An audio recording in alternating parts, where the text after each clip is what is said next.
So good afternoon, everyone. I just wanted to provide the most up-to-date information with regards to our budget crisis that we're facing here in the RCSD. So one of very many positive notes for this week is that we have had exploratory conversations with RTA. All of us really coming to the table with an open mind of coming up with solutions to reduce the number or eliminate the number of teachers impacted by these reductions. So it's great news for our community and most importantly to our staff and students that we're engaging in these exploratory conversations at this time. So we met earlier this week to begin those conversations. We were expected to come back to the table today to continue conversations, but we just needed some more time to explore some proposed solutions. So I just wanted to bring everyone up to date. That's a critical next step, as I truly believe that everyone involved is really looking to coming up with those solutions that will reduce the impact that these cuts will have on our teachers and most importantly on our students. What sort of concessions are being discussed? I won't be able to discuss particulars because that's part of a contract negotiation, so I'm not at liberty to discuss the details. I can say that possibilities that are on the table at this time that my team has offered would significantly reduce the number of staff layoffs for teachers. Would it eliminate it at all completely? That would be a stretch. I'll be honest and say that because that would mean basically everything that would be on the table would have to be accepted. And to be fair to all of our colleagues, that would be a bit of a stretch. Who started the conversations? So Dr. Urbanski reached out and quickly accepted the invite to come to the table and begin those conversations. So he called you and said, "Can we talk?" Correct. What about the other unions?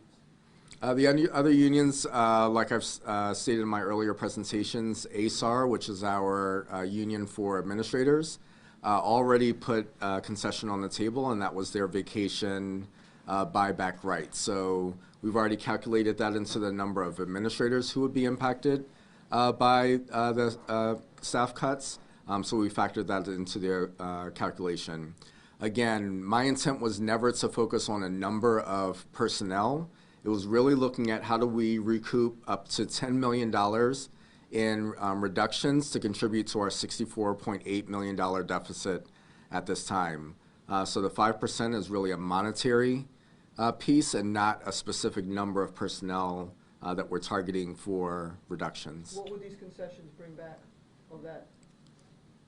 How much, if they accept the concessions, what's the monetary value attached to those concessions? Because you're still looking at trying to save 10 to 13 million. Correct. So just remember that RTA is one of our 4 different bargaining units. So this is one aspect of that 10 million. In my presentation, the target number for RTA was 6.8 to 6.9 million out of the 10 million. Just a reminder that teachers make up the most significant portion of our staffing in the RCSD, having over 3,600 teachers in the organization. Last easier response, but I mean, you've seen the students protesting, you've heard the teachers talking about these layoffs right around Christmas time. Just on a personal level, I'm sure you're hearing them, right? It's a very difficult time for you, too.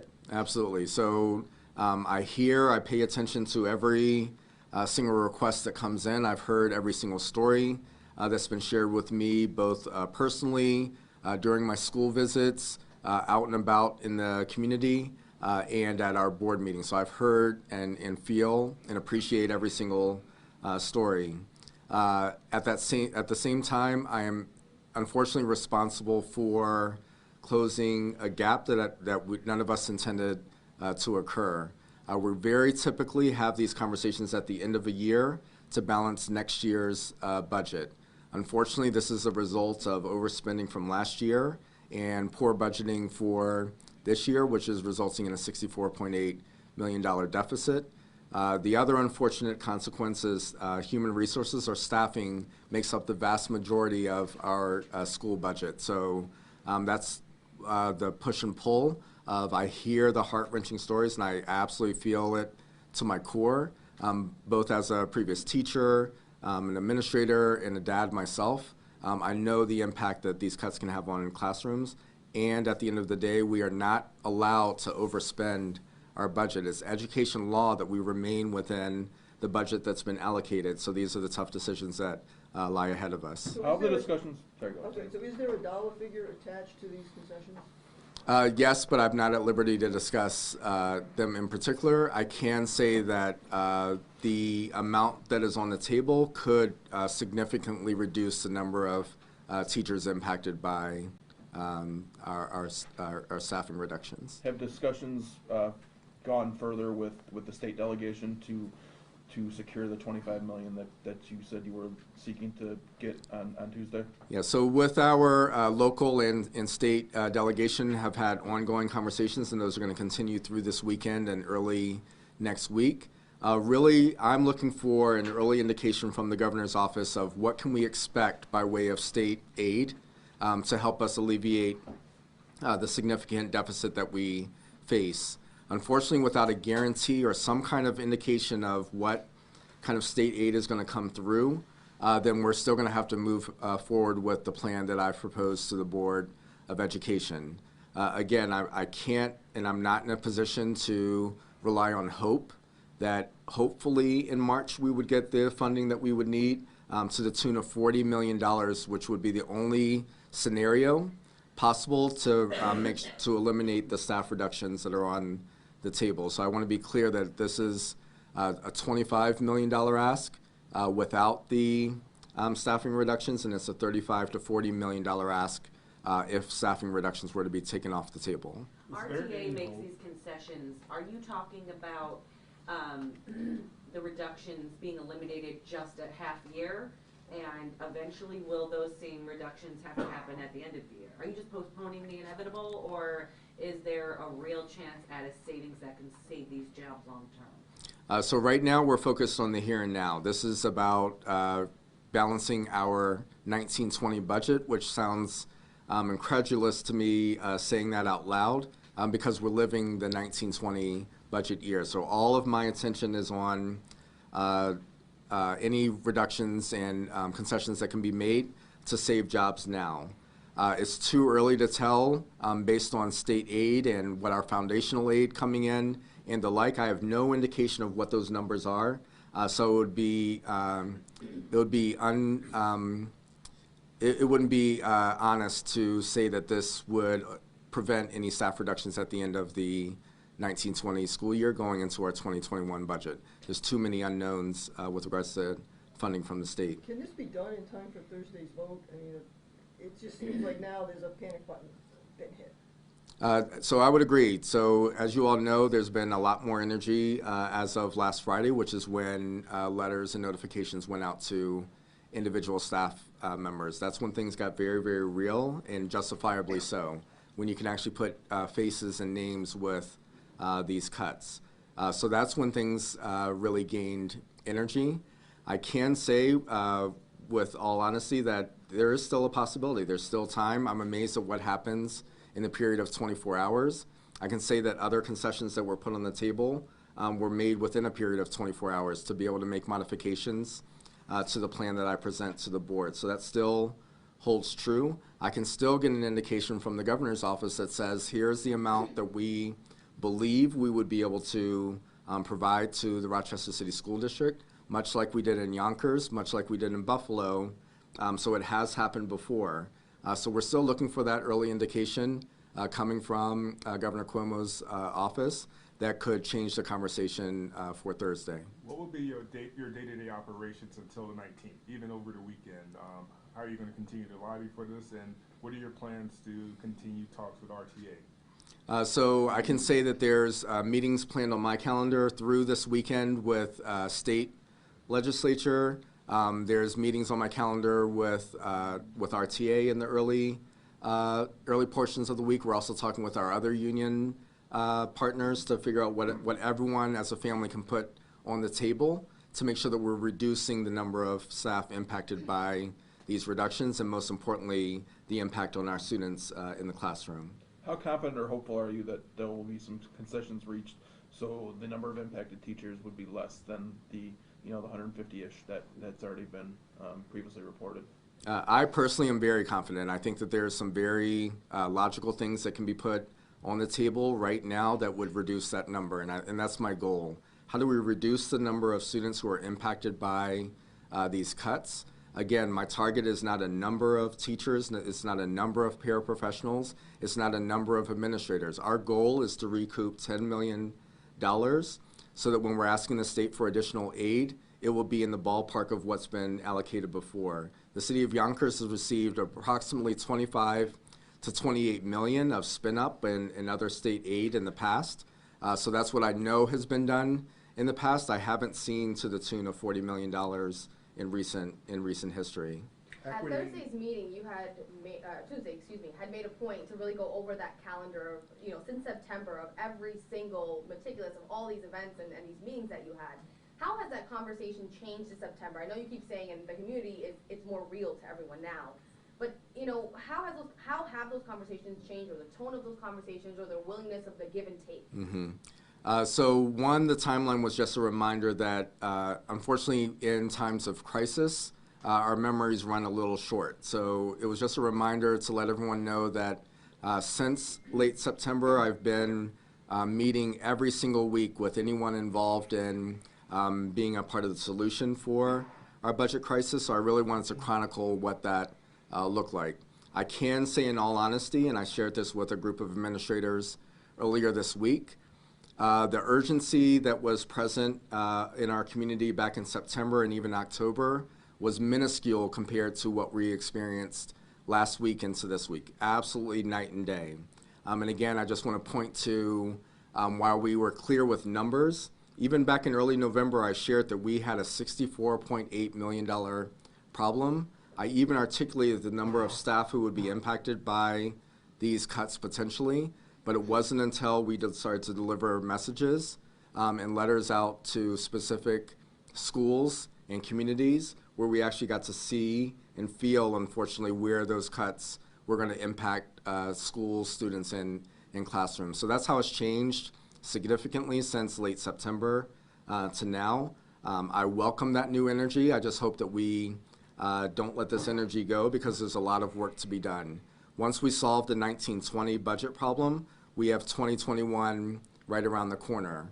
Our district is in need of additional funding to make sure that we never see this crisis again. We need additional funding as one of the most impoverished childhood poverty rates in the country. So there's lots of work to be done. So I hope I hear the same and feel the same energy and support as we garner support for additional funds for the RCSD in the future. Do you feel that all this time was wasted? I mean, you've been talking about this for a couple months, and now everybody's all exercised about it. Do you feel we wasted 2 months on this, and we wouldn't have even had to have all this anxiety if people would listen to you then?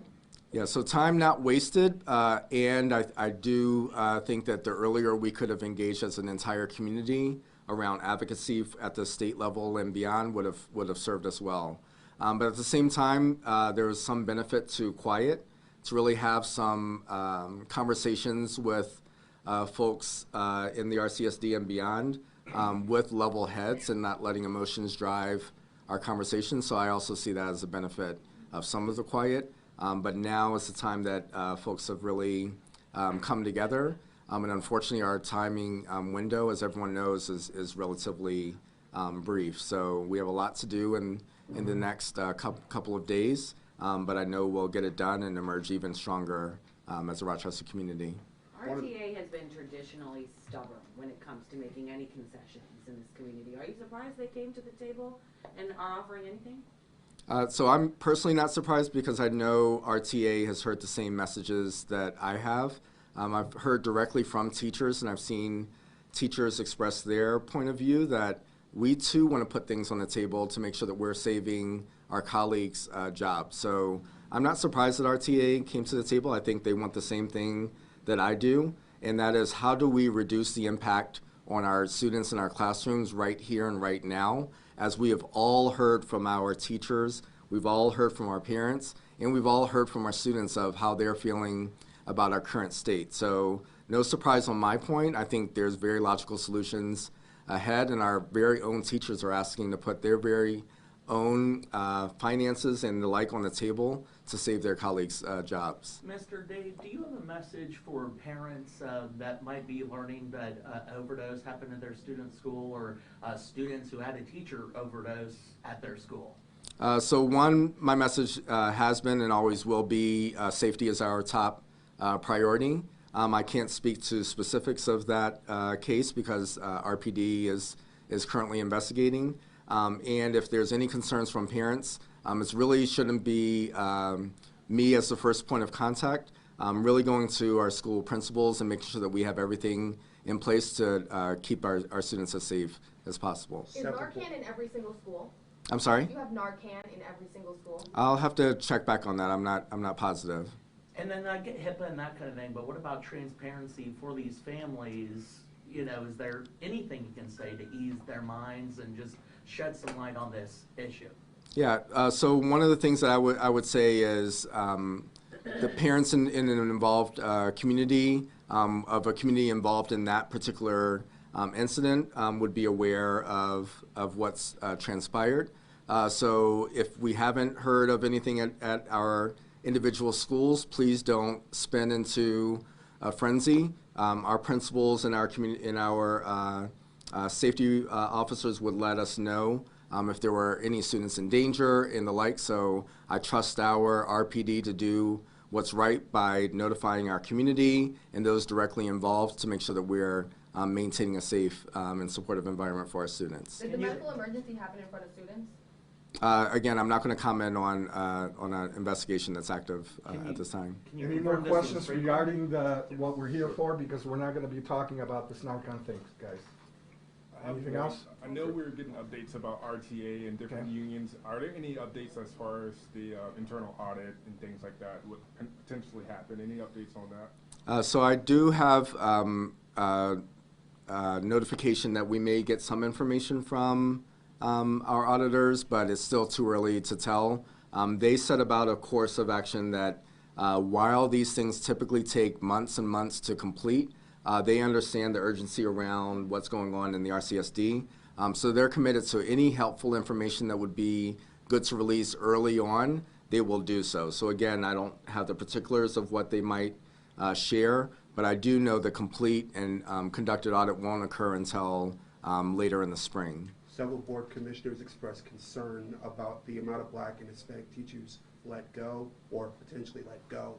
I know there's state law in play there. Is there any flexibility you have to assuage their concerns? So one, we're bound by contractual obligations of seniority and tenure rights, like you explained. Two, I've been committed to sharing that data with the public at large. The reason why we don't have it shared with the public at this time is that we don't know our final number at this time. So the board will vote on Thursday, and we'll have a clear next step of who was actually impacted by our cuts. We'll run the numbers. My early indication, based on our analysis of teachers of color and the like, is that we don't see much disproportionality in the data that we've gathered thus far. So I would offer that as a way to calm concerns, but it's something that we're going to continue our efforts around recruitment of our teachers of color and staff members of color to be as representative of the RCSD as possible. And one board member argued that teachers of color have a larger effect on students of color. Is that something that you have that you concur with, and is that part of your decision-making process? So again, it's not part of my decision-making process because I have to follow the law and what's contractually obligated in our teacher contract. So seniority is the rule by tenure area, so that's what we're operating on right now in this unfortunate crisis that we're facing. On Tuesday, there were some teachers that talked about being displaced or new teachers in front of the kids and how the training would go and how they would adapt and like who picks up, Billy at 3 o'clock and things like that. How are the cuts are not final till Thursday if they go through, but how are the teachers or is any process on kind of getting acclimated to what might be different in the next 2 weeks? Yeah, so we're working school by school because each school has a different scenario in front of them. So really looking school by school, classroom by classroom, looking to our administrators and our teachers to do what's right by our students and make this transition as smooth as possible. So it's really hard to say, but it's at my core belief that unfortunately adults are being displaced, and at the end of the day, our students are our top priority. So we have to do everything in our power to make that transition as smooth as possible, make the classroom a welcoming environment, and make sure that we're moving forward on behalf of our students to continue to receive a high-quality education. What about, so the timing is if you haven't heard from the state and the board votes on Thursday, say they vote, we have to go through with these cuts, and then aid comes through, is there any way to back up on any of this? So there's a lot of what ifs, because what if they come back right after the vote a week later or a month later and the like, and unfortunately that's beyond my control. It is why I'm speaking with urgency around the importance of an early indication, if there's going to be one, of the magnitude of aid that could come our way. All I can do is study past history and what has been done for other districts in crisis. Again, I point to Yonkers and Buffalo as two examples in our great state of districts that have received aid to alleviate budget concerns, and at the same time making sure I'm articulating a message of there is grave concern for me if we move our decisions too far down the road because of the impact that it will have on our deficit. So any kind of delay is going to do nothing but contribute to our deficit, which is why we slated for these cuts to occur at this time. Are you waiting on RTA or are they waiting on you at this point for any movement? Right now, it's a mutual agreement of when we're going to come back together again and continue those conversations. So I can honestly say it's not one or the other. We're moving forward together. When are you meeting again? Early next week. All set, guys? Just kind of boil it. Something definite by then? You need from them definite, because again, clock's ticking. Right, Thursday. right. I can't say definitively. I wish I could say definitively, but I can say that that would be the goal, is to know early next week. We'll keep you guys abreast of when those meetings are going to happen. Thank you all. Thank you. Thank you.